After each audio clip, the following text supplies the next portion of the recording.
They dance and sing, but also talk of the pain of anti-Semitism. Doctors are not safe.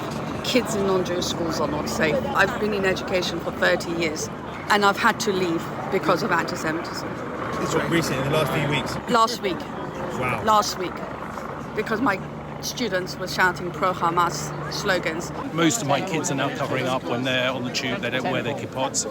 They've been told to not wear their school uniform in case they get attacked on the tube. In university, I have experienced a large amount of anti-Semitism. That includes people not talking to me, stop talking to me because I am Jewish and because my mum is Israeli.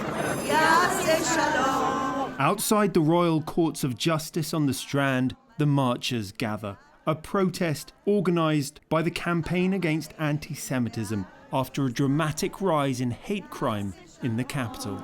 Everyone here is anti-Hamas. There's no anti-Palestinian sentiment. We're here for peace, and that's for both sides. But of course, it gets projected on us as a community, and it doesn't feel like a particularly safe place to be at the moment. People go, oh, ceasefire. Well, if they had a ceasefire, they'd get no hostages back.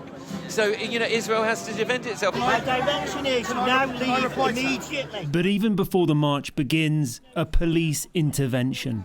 Why did you feel you had to come down here? Officers spotting and then removing the far-right activist, Tommy Robinson. Cheering and clapping could be heard from the crowd as he was led away. The protest then finally got going with a message to bring the hostages home. Bring them home! Organisers say more than 50,000 people took part. There was a delay to the start of the march, but now it's winding its way down the embankment towards Parliament Square. And at the front, well-known faces from the stage and screen. I've just become much more aware of a growing tide of, I'd call it schooled, under-the-counter anti-Semitism, which is a bandwagon anti-Semitism. I'm here to show solidarity with the Jewish community, but also to stand up for my culture. My culture's diversity. That was what I was raised in, diversity.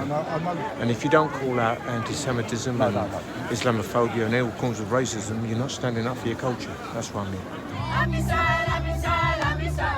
With some still dancing at the end, the Jewish community might sometimes feel like lone stars in the capital, but this was a reminder they are not alone. Rags Martel, ITV News.